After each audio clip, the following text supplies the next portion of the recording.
অনুযায়ী এসব সমাবেশ বিদেশি মদতপুষ্ট সহিংসতা ও সন্ত্রাসবাদের বিরুদ্ধে জনগণের ঐক্যবদ্ধ অবস্থানের বহিঃপ্রকাশ। অংশগ্রহণকারীরা ইসলামিক রিপাবলিক এবং সর্বোচ্চ ধর্মীয় নেতার প্রতি আনুগত্য প্রকাশ করেন।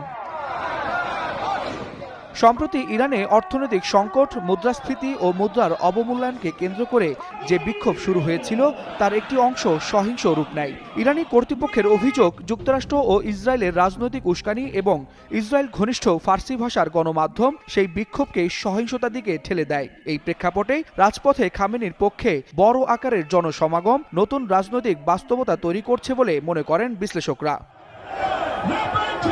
ইরান স্বীকার করছে জনগণের অর্থনৈতিক ক্ষোভ যৌক্তিক, তবে একই সঙ্গে তেহরানের দাবি এসব সংকট মূলত যুক্তরাষ্ট্রের একতরফা নিষেধাজ্ঞার ফল। কেন্দ্রীয় ব্যাংক ও তেল রপ্তানির উপর নিষেধাজ্ঞায় দেশের অর্থনীতি চাপে পড়েছে। সেই সুযোগে বিদেশি মদতপুষ্ট গোষ্ঠী সহিংসতা উস্কে দিচ্ছে বলেও অভিযোগ তোলা হয়েছে।